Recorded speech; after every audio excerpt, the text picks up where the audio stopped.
porque Él es grande, Él es bueno, es maravilloso, es misericordioso y porque nos permite estar con ustedes a través de Facebook Live y deseando muchas bendiciones del Señor en todo momento, en todas circunstancias.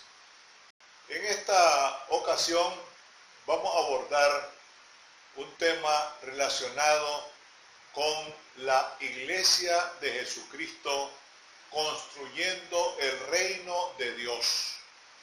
Recordemos que cuando Jesús inició su ministerio, Él dio una expresión muy directa, muy enfática, cuando Él dijo: arrepentíos porque el reino de Dios se ha acercado.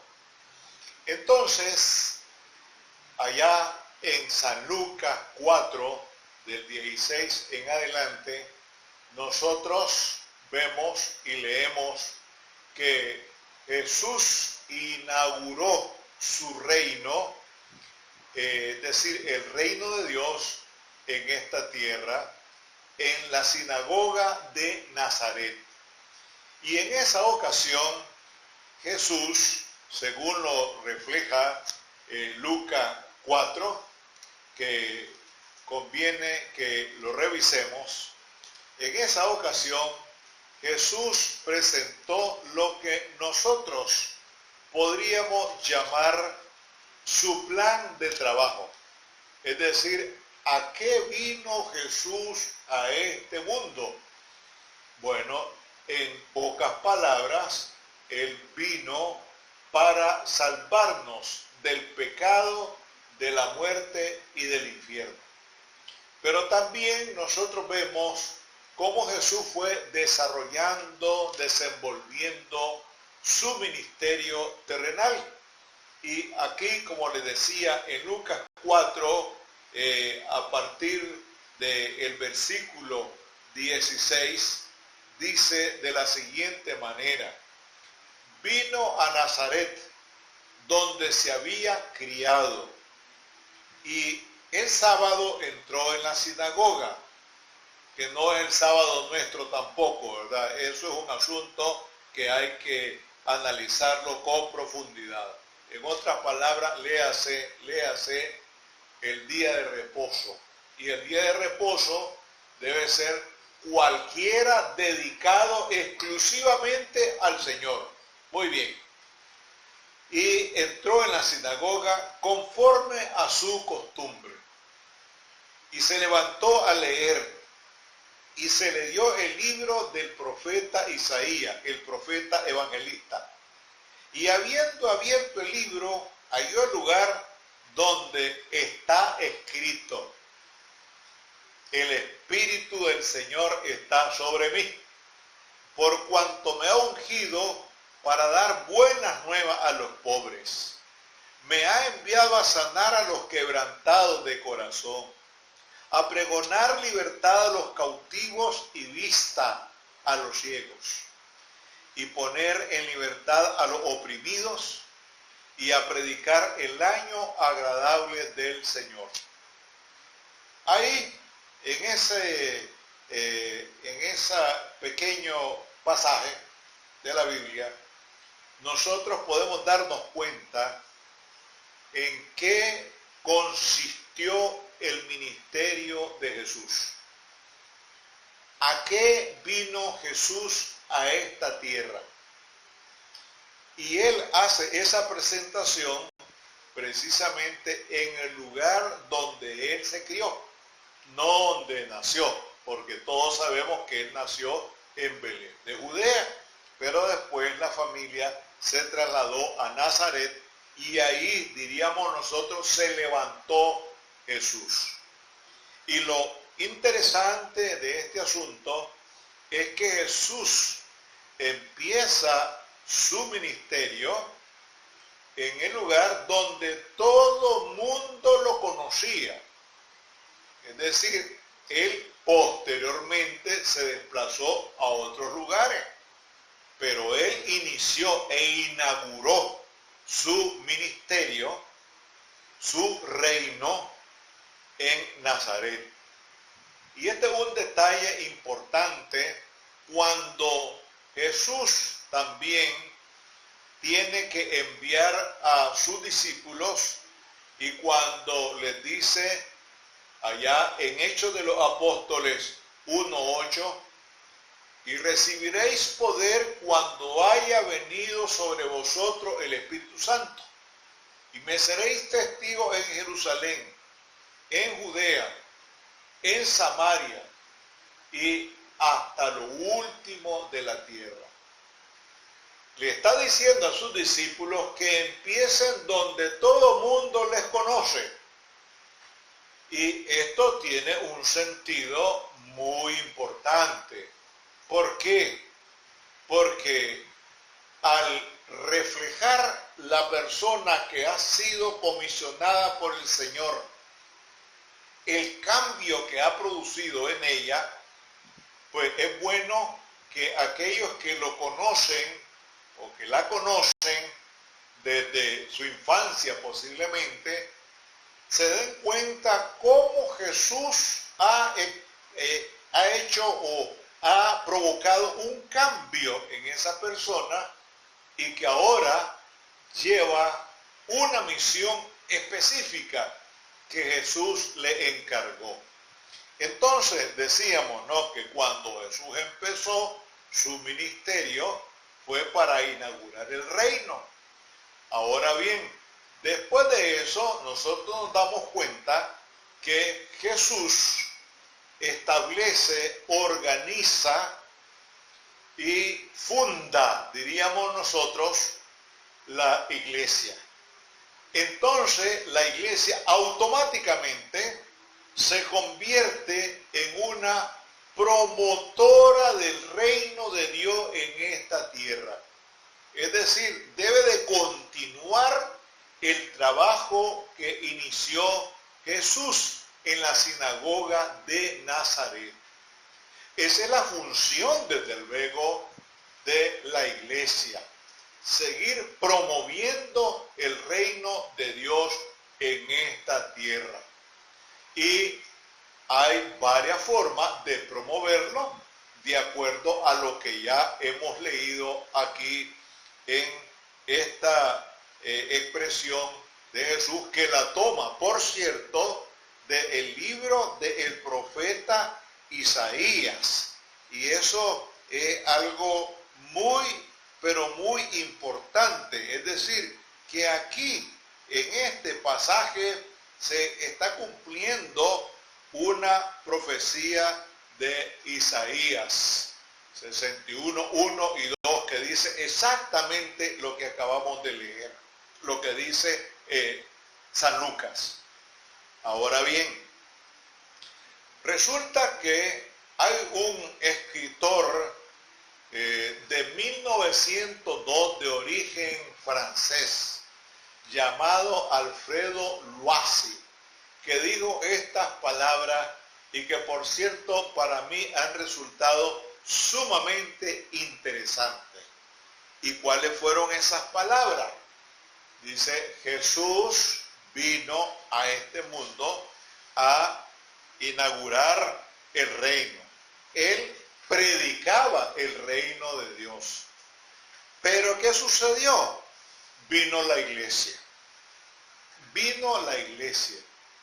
Como quien dice, él traía en su plan, y lo acabamos de leer, el establecimiento del reino. Pero cuando él va ya al campo de acción, se da cuenta y descubre que es necesario organizar un movimiento que se le llamó posteriormente iglesia. Es decir, que la iglesia debe de continuar promoviendo el reino de Dios en esta tierra. Y desde entonces, es decir, desde que Pedro hace esa confusión, estamos hablando de Mateo capítulo 16, cuando le dice, tú eres el Cristo, el Hijo del Dios viviente. Jesús le respondió, bienaventurado eres Simón, hijo de Jonás, que no te lo reveló carne ni sangre, sino mi Padre que está en los cielos. Y yo te digo que tú eres Pedro, y sobre esta piedra edificaré mi iglesia. No dijo Jesús, y ahí está la gramática, hermano, no dijo Jesús, sobre ti voy a edificar la iglesia. Si la iglesia hubiera sido fundada por Pedro, ya se hubiera terminado.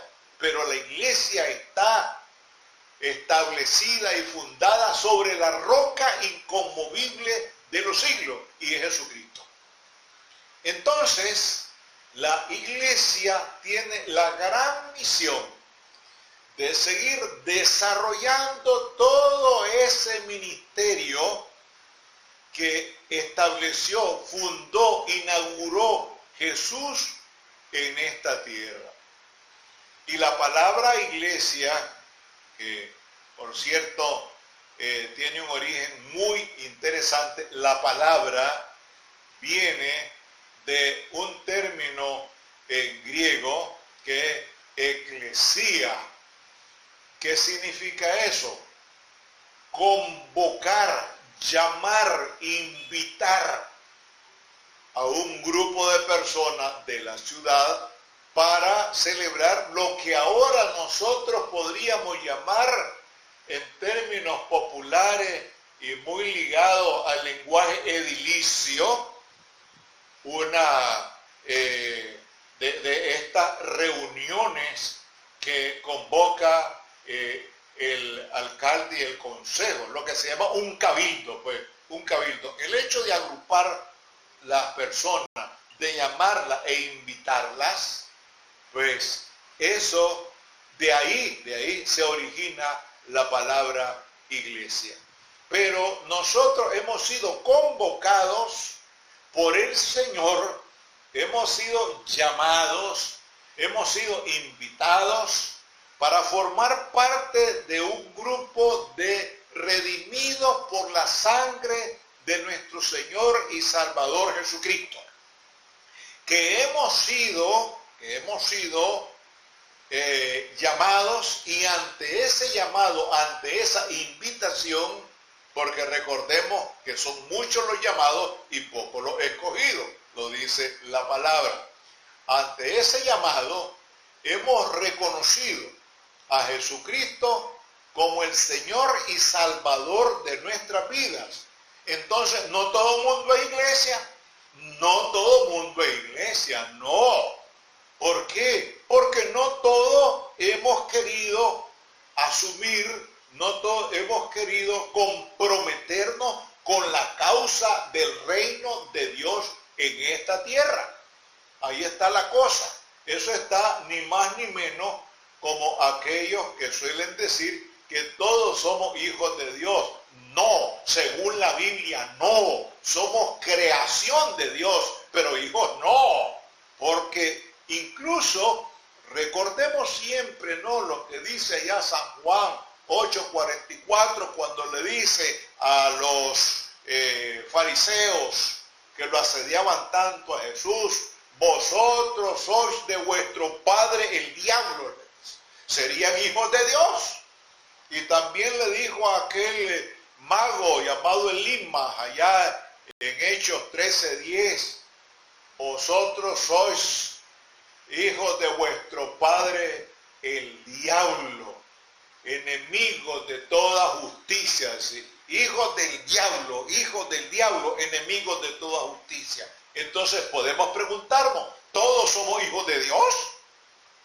Si todavía no hemos confesado, no lo hemos reconocido, no lo hemos aceptado como el único Señor y Salvador de nuestra vida, por favor, no podemos ser hijos de Dios. Tampoco podemos formar parte de la iglesia, porque muchas personas, de una manera muy festiva y muy festinada, dicen: si todos somos iglesia, olvídelo. Para formar parte de la iglesia de Jesucristo hay que confesarlo, reconocerlo como el único y suficiente Salvador de nuestras vidas. Entonces, la iglesia está llamada precisamente para seguir promoviendo el reino que inauguró Jesús en esta tierra, en la sinagoga de Nazaret.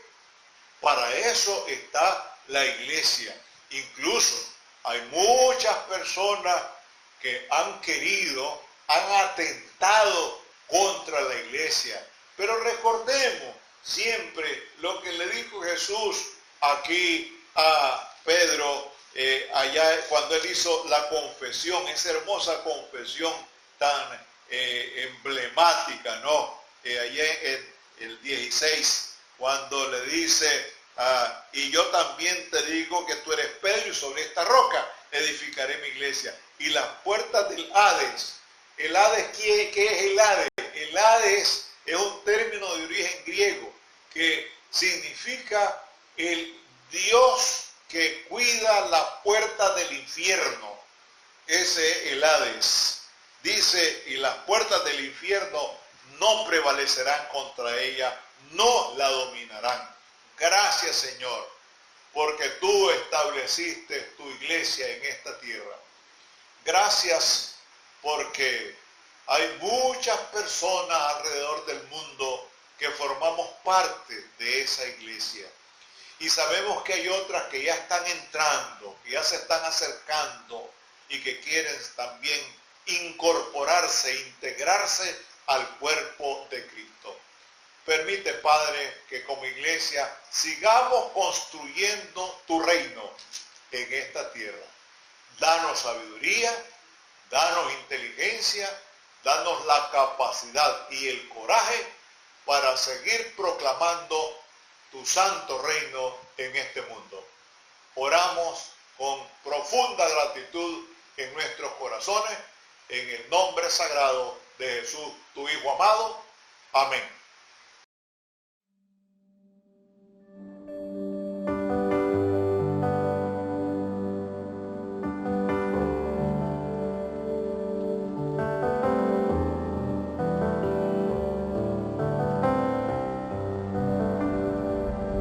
Como agua purificas, como olas en la arena, desvaneces mi condena. Como aire que da vida a lo que ya no respira, soplas nueva melodía. Te necesito como siempre y más que nunca.